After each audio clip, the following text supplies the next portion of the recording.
우리가 원하든 원하지 않든 어두운 밤을 맞이할 때가 있습니다. 느닷없는 사고, 실패, 이별, 권태, 고독, 허무, 질병, 이것들은 그야말로 반갑지 않은 손님입니다. 하지만 이것들은 마치 빚쟁이처럼 용케도 찾아와 우리에게 손을 내밀곤 합니다. 샘을 하라는 것이죠. 정말 이 순간은 우리가 살아가면서 결코 피할 수 없는 순간이지 않습니까? 자, 그렇다면 여러분은 그때 어떻게 하십니까? 그러니까 여러분의 인생의 어두운 밤에서 두려움이 여러분 가운데 밀려올 때 여러분은 어떻게 반응하고 계시냐를 묻고 있는 겁니다. 보면 두 부류로 나뉘어져요.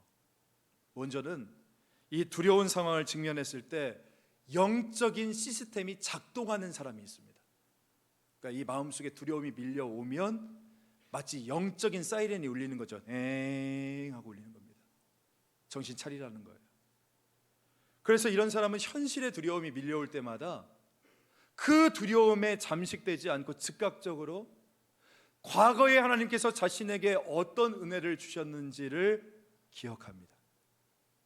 이런 사람은 이 고비의 순간순간마다 하나님께서 나와 함께 하셨음을 기억하죠. 그리고 그 기억의 힘으로 현실의 두려움과 맞서 싸울 수 있는 담대함을 얻게 되어지는 겁니다. 마치 여호수아와 갈렙과 같은 사람들이죠. 반면에 이 두려운 상황 가운데 직면하게 되었을 때 이런 영적 시스템이 작동하지 않는 사람들이 있어요. 그런 사람들은 그동안 하나님께서 부어주신 은혜는 까맣게 잊어버리고 두려움에 떨며 현실에 맞설 것을 포기하게 되어집니다. 마치 10명의 정탐꾼들과 같이. 자, 그렇다면 여러분은 어떠세요? 여러분은 위기의 순간에, 이 두려움의 순간에 내 안에 영적인 이런 시스템이 여러분 작동하고 계십니까? 저는 오늘 이 다윗의 이야기를 통해서 내 삶에 이 두려움이 닥치는 순간에 우리가 선택해야 될 것은 과연 무엇인가, 한번 이것을 우리가 말씀을 통해서 같이 나눌 수 있기를 바랍니다. 여러분, 오늘 이 본문의 이야기는 어떤 이야기냐면요, 이 다윗의 망명 생활을 우리에게 보여주고 있어요. 다윗이 이 자기를 시기했던 사울의 끈질긴 추격을 피해서 이 블레셋 가드 왕 아기스가 있는 곳에 자기의 몸을 숨기지 않습니까? 그러니까 다윗이 아예 다른 나라로 망명하기를 결심했던 거죠. 이스라엘의 왕이 이스라엘을 떠나서 적국 블레셋에 살기를 작정한 겁니다. 이거 대단한 결심이죠. 아주 중대한 결정이었어요. 여러분, 그런데 여기서 우리가 발견하는 한 가지 사실이 무엇이냐면, 한번 잘 보세요. 이 다윗이 하나님께 묻는 장면이 나오지 않습니다. 지금 이 중대한 결정을 하고 있는데 하나님께 묻지 않아요. 그러니까 약속의 땅을 떠날 때 가드로 망명하여 이 아기스 왕에게 갈 때에 다윗이 하나님께 기도로 물었다는 말이 오늘 본문 그 어디에도 나오고 있지 않다는 겁니다. 여러분, 다윗이 누굽니까? 시인 다윗. 그러니까 한마디로 기도하는 사람이고 찬양하는 사람이고 늘 하나님을 노래했던 다윗 아닙니까? 다윗은 원래 하나님의 마음에 합한 사람이고 기도했던 다윗이잖아요. 여러분, 성령 충만한 사람은 중요한 상황 앞에서 기도하게 되어집니다. 성령 충만한 사람은 본능적으로 기도합니다. 어떤 삶의 위기와 어려운 상황에서 내가 지금 기도해야겠다라는 느낌을 받게 되어지고 반드시 내가 기도해야 된다라는 경각심을 갖게 되어지거든요. 그런데 보세요, 오늘 다윗은 지금 이 본문과 같은 중요한 상황에서 그렇잖아요. 자기의 삶의 근거지를 송두리째 옮기는 이런 중요한 결정의 순간에 보십시오, 기도하지 않습니다. 그 이유는 무엇일까? 왜 기도의 사람이 기도하지 않습니까, 여러분? 그것은 바로 그의 기도 생활을 잠식시킨 아주 결정적인 요소가 있었기 때문입니다. 그게 무엇이냐? 그것은 바로 두려움이었습니다. 오늘 보면 10절 말씀 한번 볼게요. 그날에 다윗이 사울을 두려워하여 일어나 도망하여 가드 왕 아기스에게로 가니. 먼저 여기서 그날이란 어떤 날이냐? 오늘 보면 바로 앞에 나와 있는 사건이거든요. 우리가 다 잘 알고 있는 사건이에요. 예수님께서도 몇 번 언급했던 사건입니다. 이 다윗이 사울을 피해서 이 제사장 아히멜렉이 있는 노베에 가서 그곳에서 배고프니까 뭐 했습니까? 먹을 걸 달라고 했지만 먹을 것이 없으니까 제사장들만이 먹을 수 있는 진설병, 그 떡을 먹고 또 그곳에 보관되어 있던 골리앗의 칼을 가지고 담대하게 나왔던 그날이거든요. 용기 있게 나왔던 그날이에요. 그런데 그럼에도 그날 다윗이 어떻게 했다는 겁니까? 여전히 사울을 두려워했다는 겁니다. 10절도 한번 보세요. 여기에 보면 10절에 동사가요 4개가 나옵니다. 한번 보세요. 두려워하여 일어나 도망하여 가니. 근데 여기에 나온 모든 동사들이 한 동사에 의해서 지배를 받고 있는데 그것이 무엇이냐? 바로 두려움이라는 거예요. 두려워하니. 그러니까 일어나기는 일어났는데 두려워서 일어났다는 것입니다. 이 동일한 동사가 사무엘상 1장 한나의 경우에도 등장을 합니다. 사무엘상 1장 9절 말씀. 그들이 먹고 마신 후에 한나가 일어나니. 다른 사람들은 먹고 마시는데 이 한나는 기도하기 위해서 일어섰다라고 이야기를 합니다. 이처럼 똑같이 긴급한 문제를 두고 한나는 기도하기 위해서 일어섰는데 오늘 다윗은 어떻게 했습니까? 두려움 때문에 도망치기 위해서 일어섰다라고 이야기를 하는 겁니다. 다윗은 아마 이런 생각을 했던 것 같아요. 나는 사울이 지배하는 이 땅에서는 더 이상 안 된다. 어떻게 해서는 사울이 지배하는 이 땅에서 도망쳐야 된다. 이것이 아마 이 다윗이 가지고 있었던 그의 마음속에 두려움이었을 겁니다. 두려움. 여러분 어떠세요? 한번 우리의 삶을 한번 돌아봅시다. 여러분, 우리는 항상 불안해하고 두려워합니다. 하나의 문제가 해결되어지면 또 다른 문제가 찾아오고 또 그 문제를 해결하고 나면 더 큰 문제가 찾아오는 것이 우리의 인생이라니까요. 그런데 사도 바울은 이런 우리에게 다음과 같은 권면을 우리에게 주고 계시지 않습니까? 너무나 유명한 말씀인데 우리 한번 디모데후서 1장 7절 말씀을 우리 선포하는 마음으로 우리 같이 한번 말씀 읽겠습니다. 시작. 하나님이 우리에게 주신 것은 두려워하는 마음이 아니요 오직 능력과 사랑과 절제하는 마음이다. 여러분, 하나님께서 우리에게 주시는 것은 두려워하는 마음이 아니라는 겁니다. 믿습니까? 아멘.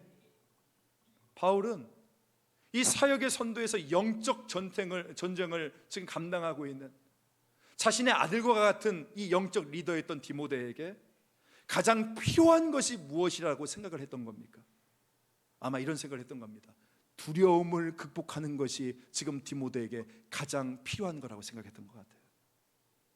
마찬가지로 여러분, 지금 여러분이 무엇인가를 두려워하는 마음이 내 마음 가운데 있다면 그것은 하나님이 주시는 마음이 아닌 거예요. 여러분의 미래에 대해서, 그리고 우리의 자녀에 대해서, 특별히 지금 수능시험을 준비하고 있는 우리 부모님들은 잘 들으세요. 그리고 여러분의 건강과 그 어떤 것에 대해서 두려워하는 마음이 있다면 이것은 하나님이 우리에게 주시는 마음이 아니라니까요. 하나님께서 당신의 자녀들에게 하시는 말씀은 어제도 오늘도 내일도 동일합니다. 그게 무엇입니까? 두려워하지 말라, 놀라지 말라, 내가 너의 하나님이 됨이니라. 할렐루야. 하나님께서 오늘 저와 여러분에게 어제도 오늘도 내일도 동일하게 말씀하고 계시는 것이에요.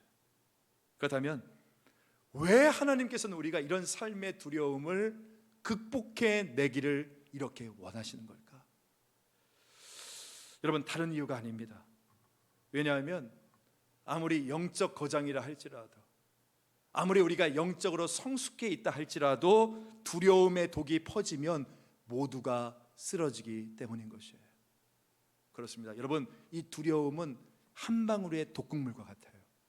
이게 우리 인생에 떨어지면 우리 인생 가운데 퍼져서 모든 이들이 넘어지게 되어지는 것이 두려움입니다. 사진 한번 보여주실래요? 저 사진은 엘리야 아시죠? 엘리야 선지자가 800명의 바알과 아세라 선지자의 목을 베었던 갈멜산 정상에 있는 상입니다. 제가 직접 이번에 가서 찍어온 사진이에요. 여러분 보세요. 얼마나 영적으로 늠름한 엘리야의 모습입니까?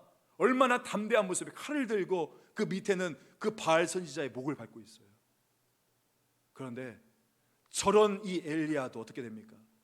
두려움의 독이 그의 생각 안에 퍼지니 어떻게 되죠? 로뎀나무 밑에서 하나님 나를 제발 죽여주십시오라고 하지 않습니까? 무엇 때문에? 두려움 때문에. 여러분, 두려움은 처음부터 크게 오지 않아요.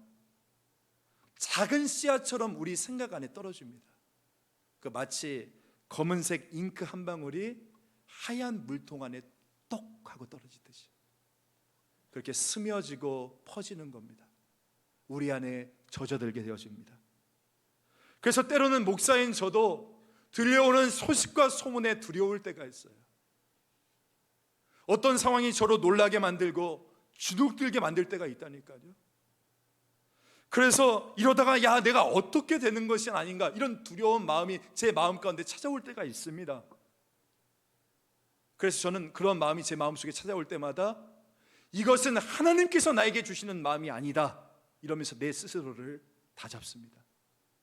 사랑하는 성도 여러분, 신자는 두려움의 소식이나 또한 사람의 소식, 들려오는 뉴스를 두려워하지 않습니다. 신자는 항상 담대합니다. 왜요? 우리 하나님께서 살아계신 하나님이시니까. 그 하나님이 오늘 저와 여러분의 삶을 붙들고 계시니까. 여러분, 우리가 살다 보면 넘어질 때가 있어요.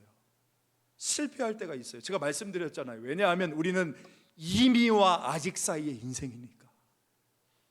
이미 시작된 하나님의 나라 가운데 살고 있지만 아직 완성되지 아니한 그 하나님 나라 가운데 있어요. 그러니까 인생의 고난이 우리 가운데 닥칠 수 있단 말이에요. 근데 여러분, 잊지 마십시오. 우리가 때로는 넘어지고 실패할 때가 있지만 우리가 반드시 기억해야 될 것은 우리는 결코 망하지 않는다는 것입니다. 때로 넘어질 수 있지만 아주 엎드려지진 않는다는 것이에요. 왜입니까? 우리 시편 37편 24절 말씀을 우리 같이 한번 읽어볼까요? 시작. 그는 넘어지나 아주 엎드러지지 아니함은 여호와께서 그의 손으로 붙드심이로다. 왜 안 넘어진다고요? 여호와께서 그의 손으로 붙들고 계시기 때문이다. 여러분, 이거 메모지에다 써가지고 책상에 딱 붙여놓으세요.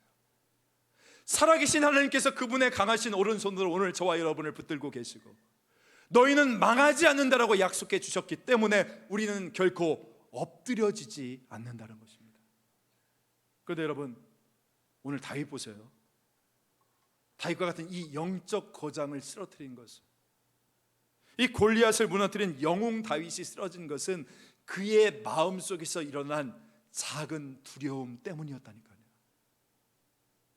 두려움이 마치 독약 한 방울이 되어서 이 다윗의 삶이라는 우물 전체에 퍼지게 되어진 겁니다. 그러므로 주 안에서 사랑하는 성도 여러분, 혹여나 우리의 마음속에 두려움이 생길 때마다 여러분 믿음으로 선포하십시오. 하나님께서 나와 함께하고 계신다.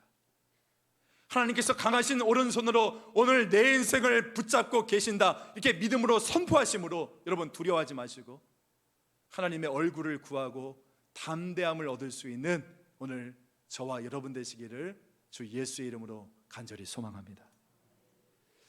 우리가 두 번째로 살펴볼 것은, 그렇다면 다윗이 이렇게 두려워해서 얻은 결과가 무엇이냐라는 것입니다. 두려움의 결과가 무엇이었나? 여러분 11절을 보면 이 다윗이 사울의 어떤 추격으로부터 피하기 위해서 아기스 왕에게 갔을 때 이 아기스 왕의 신하들이 다윗에 대해서 이렇게 이야기를 합니다. 11절 보세요. 이는 그 땅의 왕 다윗이 아니니까. 여러분, 지금 사실 이스라엘의 왕은 누구였습니까? 다윗이 아니라 사울이었잖아요. 그런데 다윗은 이미 실질적으로나 영적으로 그 나라의 왕과 같은 존재였다는 거잖아요. 그러니까 이런 말인 겁니다. 신하들이 말하는 거예요. 아기스 왕이여, 그는 지금 적국의 왕 다윗이지 않습니까? 우리의 원수이지 않습니까? 그런데 왜 우리가 그를 받아줘야 됩니까? 그 이야기를 하는 겁니다. 그러면서 그 당시에 이스라엘에서 굉장히 유행했던 유행가 가사 하나를 불러주잖아요. 노래를. 어떤 노래죠? 사울이 죽인 자는 천천히요, 다윗은 만만이다. 이 노래를 인용합니다. 여러분, 그런데 이 노래 가사에서 나온 것처럼 다윗이 죽였던 그 만만의 사람은 누구였습니까? 누구였죠? 지금 다윗 눈앞에 있는 이 가드를 포함한 블레셋 사람들 아니었습니까? 그러니까 지금 이 신하들이 또 이렇게 이야기하는 거예요. 아기스 왕이요, 지금 이 사람이 만만이나 죽였던 사람들은 다 우리의 형제였고 우리의 동포들이었습니다. 그러니 우리가 어떻게 이 사람을 살려둘 수 있단 말입니까? 한마디로 무슨 말입니까? 죽이자는 거예요. 죽이자는 거. 그리고 이 말을 누가 듣게 되어집니까? 다윗이 다 듣게 되어집니다. 그래서 이 말을 들었던 다윗을 한번 보세요. 우리 12절 말씀. 다윗이 이 말을 듣고 그의 마음에 두고 가드왕 아기스를 또 뭐 했대요? 심히 두려워했다. 아까 다윗이 사울을 두려워했다라고 했는데 오늘 이 12절 말씀에서는 다윗이 아기스 왕을 심히, 여기에 부사가 붙습니다. 심히 더 두려워했다라고 합니다. 여러분, 지금 다윗이 얻은 것은 바로 더 심한 두려움이에요. 여러분, 그렇습니다. 두려움은 또 다른 두려움을 낳습니다. 작은 두려움은 큰 두려움을 낳고 큰 두려움은 더 큰 두려움을 낳게 되어집니다. 그리고 결국 그 두려움이 완전히 나를 삼켜버리는 거예요. 그 두려움이 내 자식과 집안까지도 완전히 삼켜버리게 되어지는 겁니다. 여러분, 그거 아십니까? 가장의 마음에 두려움이 찾아오면 그 가정을 삼켜버리게 되어집니다. 목사의 마음에 두려움이 찾아오면 그 공동체를 삼켜버리게 되어진다니까요. 리더의 마음속에 두려움이 생기면 그를 따르는 모든 사람들을 삼켜버리는 것입니다. 이것이 바로 어두움의 영적 권세인 거예요. 오늘 다윗 보십시오. 이 사울에 대한 두려움을 피하고자 아기스 왕에게 갔는데, 다시 말해서 이 인간적인 힘을 얻고자 아기스 왕에게 피했는데 그 결과로 얻은 것은 무엇이었다고요? 더 심한 두려움이었다는 거예요. 그러므로 사랑하는 성도 여러분, 진짜 무서운 것은 이 가슴 안에 있습니다. 여러분, 우리의 마음을 무너뜨리는 것은 이 가슴 속에 있어요. 그것이 무엇입니까? 바로 두려움이라는 거예요. 두려움. 여러분은 이 두려움이 어디서부터 기인했는지 여러분 혹시 아세요? 이 두려움은 바로 인류 가운데 창세기 3장 아담에게 가장 먼저 찾아왔습니다. 우리 한번 창세기 3장 8절부터 10절까지를 같이 한번 좀 천천히 읽어보겠습니다. 8절부터 10절 시작. 그들이 그날 바람이 불 때 동산에 거니시는 여호와 하나님의 소리를 듣고 아담과 그의 아내가 여호와 하나님의 낯을 피하여 동산 나무 사이에 숨은지라. 여호와 하나님이 아담을 부르시며 그에게 이르시되 내가 어디 있느냐. 이르되 내가 동산에서 하나님의 소리를 듣고 내가 벗었으므로 두려워하여 숨었나이다. 인류 최초로 찾아온 두려움은 이 하나님과의 관계가 어긋난 데서부터 시작이 되어졌습니다. 아담이 오늘 본문에 보세요. 하나님의 소리를 듣고 두려워서 나무 사이에 숨잖아요. 이게 얼마나 웃긴 거예요. 하나님과의 관계가 깨지기 전에는 그렇게 감미롭게 들렸던 그 하나님의 음성이 이제 하나님과의 관계가 어긋나기 시작하니까 두려움으로 바뀌게 되어지는 겁니다. 여러분, 이처럼 지금 오늘 저와 여러분 속에 있는 이 두려움의 자리는 돈으로도 이 세상의 그 무엇으로도 채울 수 없는 하나님과의 관계가 깨어진 자리라는 거예요. 이해되세요?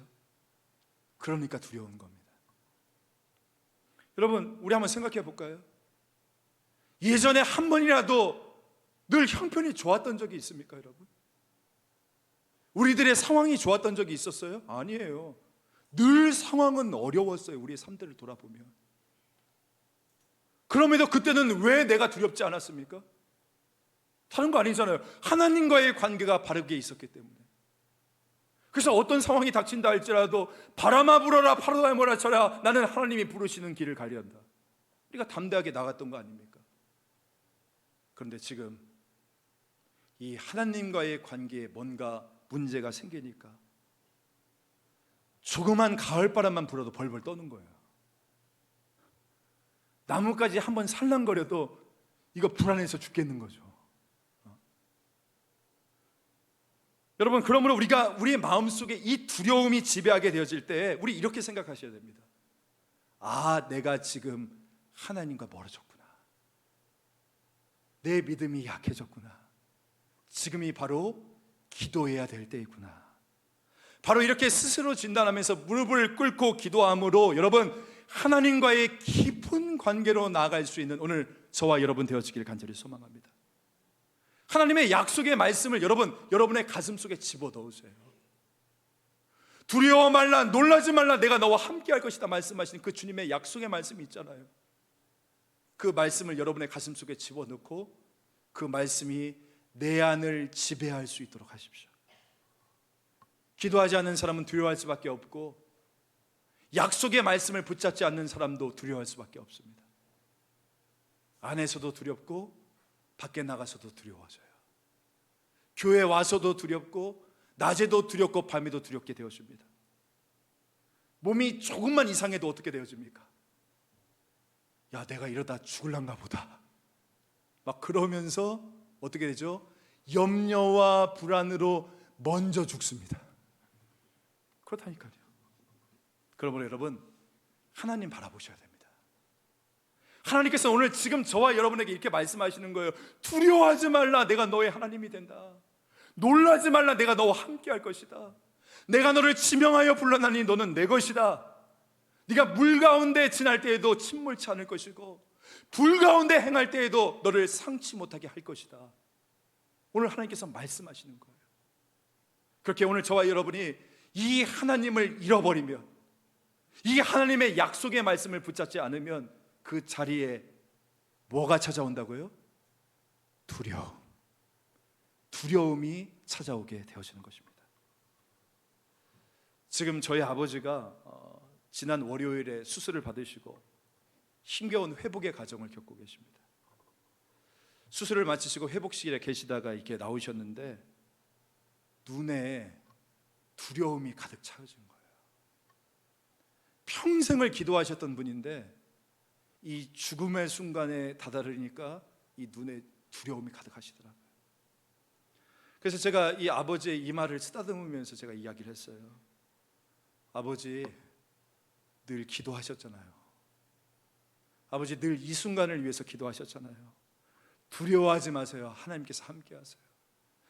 아빠, 두려워하지 마요. 하나님께서 함께하고 계신 믿지? 아빠 믿지? 막 그러면서 아버지에게 제가 이야기를 했더니 그제서야 이 아버지의 두려운 눈 속에 평안이 찾아오면서 옆에 틀어놓았던 찬양을 들으시는 거예요. 여러분, 자녀 교육의 가장 큰 적도 결국 부모의 두려움입니다. 내 자식이 이러다가 어떻게 되어지는 것은 아닌가? 우리는 늘 노심초사합니다. 그런데 나보다 하나님이요 더 인도하시고 더 잘 먹이십니다. 믿습니까? 아멘. 이처럼 살아계신 우리 하나님 아버지를 우리가 의지하지 않으면 내 삶의 모든 분야가 마찬가지인 것이에요. 여러분 기억하십시오. 다윗이 두려움을 피해 사람에게 도망가다 얻은 것은 바로 더 큰 두려움이었다는 것을, 이것을 반드시 기억할 수 있기를 바랍니다. 자, 이제 마지막으로 우리가 한번 생각해 볼 것은 하나님은 지금 어디에 계시냐라는 거예요. 하나님은 어디에 계신가? 여러분, 오늘 본문을 보십시오. 하나님의 이름이 단 한 번도 언급되어 있지 않습니다. 오늘 본문에 보면 다윗이 기도했다는 내용도 나오지 않고 하나님이 그 가운데 역사했다는 이야기도 나오지 않아요. 하나님께서 다윗의 기도 가운데 응답하셨다 이런 말 한마디도 그 어떤 본문에 나오지 않습니다. 그러면 이렇게 지금 실수하고 있는 다윗을 하나님이 그냥 방치해 두고 계신단 말입니까? 그렇지 않죠. 나중에 오늘 본문에 나와 있는 이 사건을 배경으로 다윗이요 시편 2편을 기록을 합니다. 그게 바로 시편 34편과 시편 56편이에요. 나중에 여러분 오늘 예배 마치시고 집에 가셔서 한번 읽어보십시오. 오늘 이 본문의 사건을 다 겪은 이후에 다윗이 하나님께 기도하며 부르짖었던 내용이 시편 34편과 56편입니다. 시편 34편을 보면 다윗이 이 아기스 왕 앞에서 목숨을 구하고자 막 신하들이 더 다윗을 다 죽이십시오 이야기하니까 어떻게 해요? 그 목숨을 구하고자 살고자 미친 척 하잖아요. 온갖 이 미친 척하면서 겨우 목숨을 연명하여 나왔던 이 다윗이 어떻게 하나님께 이야기를 하냐면 우리 시편 34편 4절 한번 보십시오. 이렇게 이야기합니다. 우리 같이 한번 읽어볼까요? 시작. 내가 여호와께 간구하매 내게 응답하시고 내 모든 두려움에서 나를 건지셨도다.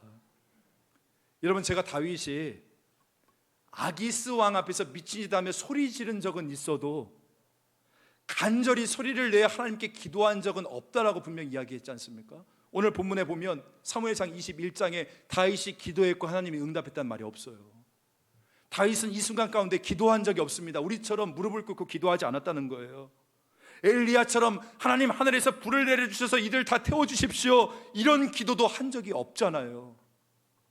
그저 무엇을 한 것입니까? 살고자 이 앞에서 목숨을 구하고자 막 침을 질질 흘려가면서 미친 척하면서 집안의 기둥을 막 혀로 핥고 손가락으로 이 바닥을 팍팍 긁으면서 살고자 하는 이 미친 자의 몸부림만이 가득한 것이 오늘 본문의 내용인데, 근데 잘 보세요. 내가 여호와께 간구하매 그가 나에게 응답하셨다라고 이야기합니다. 여러분 이게 무슨 말입니까? 우리 하나님께서는 이 다윗의 살기 위해 몸부림치는 그 모습을 무엇으로 여기셨다는 거예요? 기도로 여기셨다는 것이고, 그 기도에 어떻게 하셨다는 것입니까? 응답하셨다는 것이에요. 여러분 이 하나님이 우리의 소망이 되시는 겁니다. 우리처럼 아까 기도했던 우리 장로님처럼 절도 있고 정식적인 그런 통상적인 기도는 아니었어요. 원수 앞에서 침 흘리고 미친 척하고 대문을 막 손으로 긁고 혀로 핥고 이 미친 척을 할 때에도 이 다윗의 가슴 속에는 무슨 외침이 있었냐면 하나님 저를 제발 살려주십시오 이 절규가 있었을 거예요. 그러니까 시편 34편 4절에 이런 고백이 가능했던 거 아닙니까? 다시 한번 보세요. 내가 여호와께 간구하매라고 분명히 얘기합니다. 몸짓은 짐승의 몸부림이었고 입술에는 이 광인의 비명소리가 있었지만 그 몸짓에 그 광인의 비명소리 가운데 하나님을 향한 간절한 부르짖음이 담겨 있었고 하나님께서는 그 부르짖음을 당신을 향한 기도로 받으셨다는 거 아닙니까? 다윗은 기도한 적이 없어요. 그냥 살고자 몸부림쳤을 뿐이에요. 근데 하나님께서는 그걸 보고 야, 저 아이가 지금 살고자 몸부림을 치고 있구나, 살려달라고 지금 부르짖고 있는구나, 하나님께서는 그렇게 받으셨다는 거예요.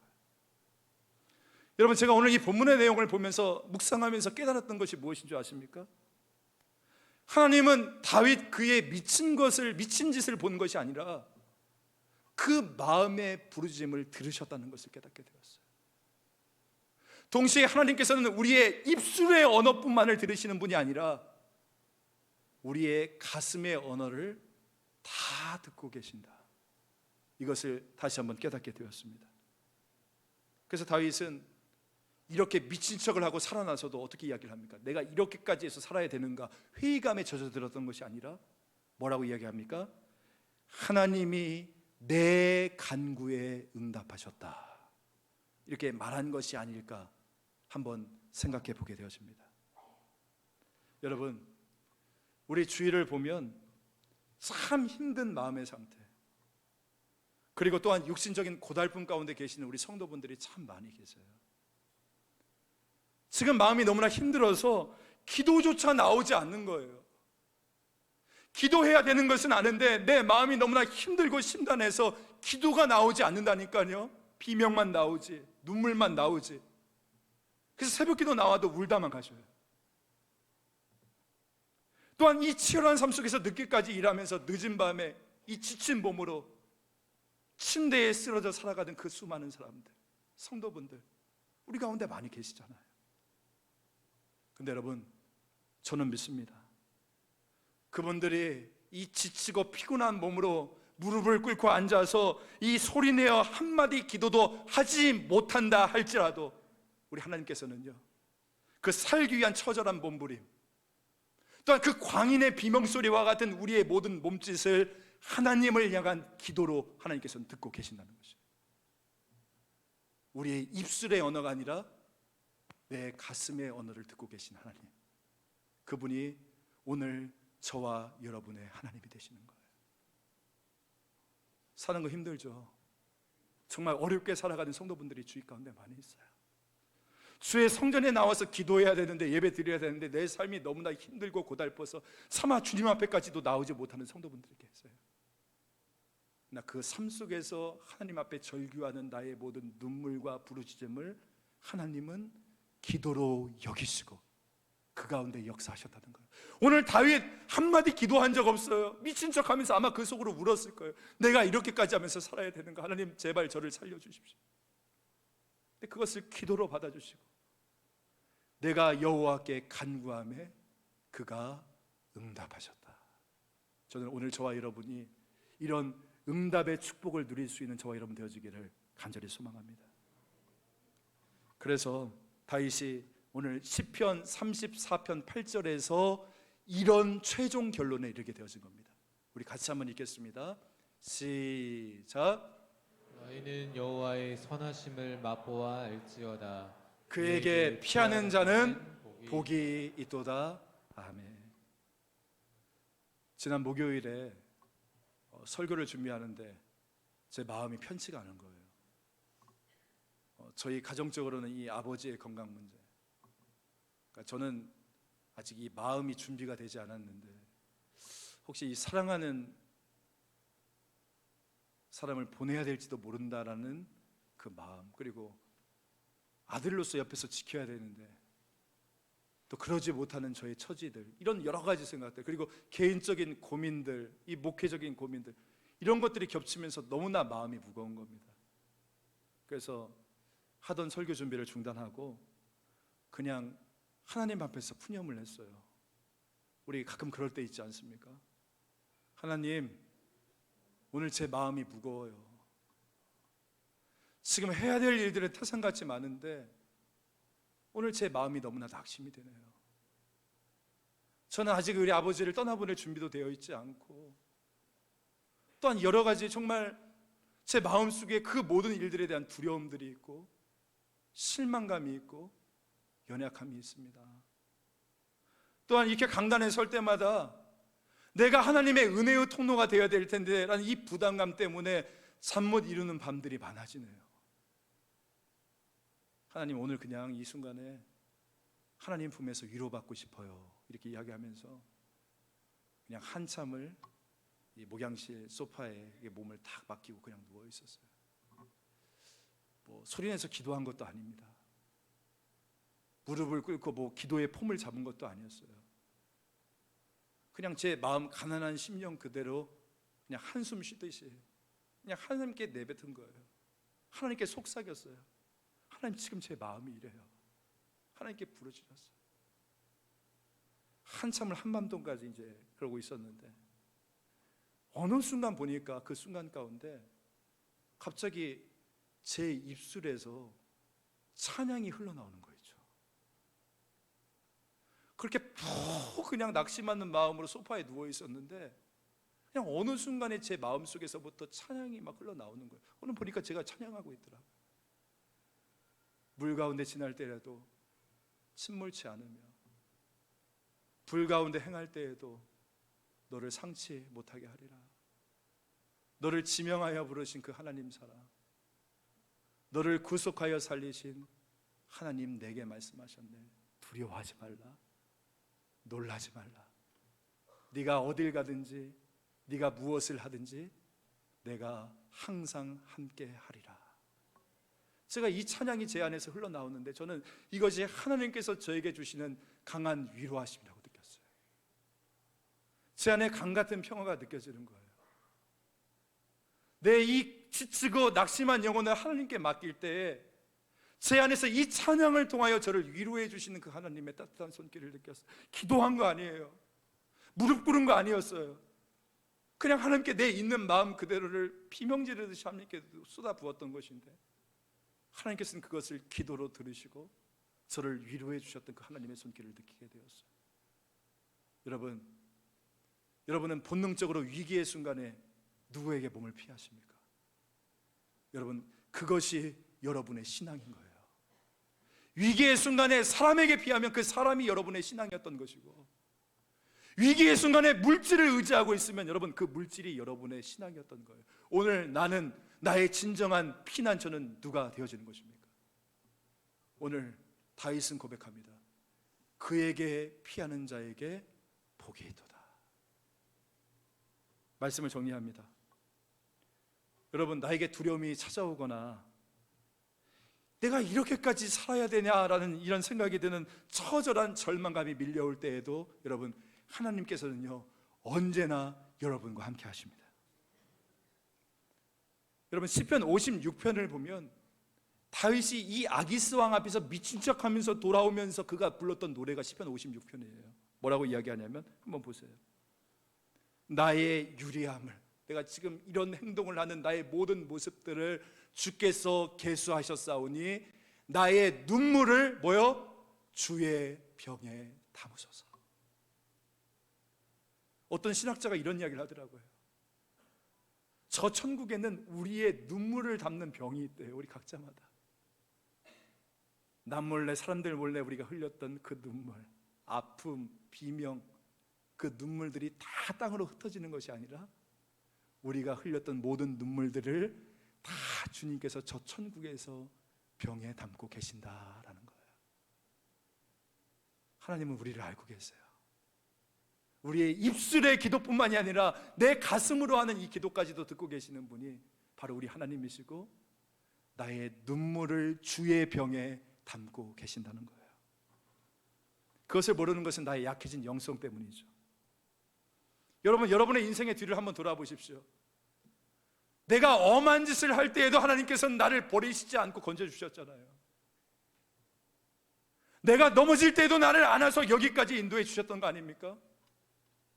그 살아계신 하나님께서 오늘 저와 여러분과 함께 하십니다. 내가 비록 하나님의 음성을 직접 듣지 못한다 할지라도, 내 눈으로 직접 하나님을 바라보지 못한다 할지라도 하나님께서는 여전히 오늘 저와 여러분과 함께하고 계십니다. 그리고 말씀하시죠.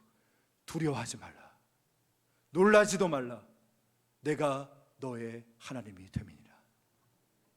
오늘 이렇게 말씀하시는 주님, 이 주님께 우리의 입술의 언어뿐만이 아니라 이 마음과 가슴의 눈물의 언어로 이 가을에 더욱더 주님께 깊이 있게 나아갈 수 있는 제가 되고 우리 여러분들 되시기를 주 예수의 이름으로 간절히 소망합니다. 하나님 아버지, 감사합니다. 오늘 우리에게 주시는 이 말씀을 붙잡고 하나님께 나아가기를 간절히 소망합니다. 두렵습니다. 실망감이 옵니다. 연약합니다. 넘어집니다.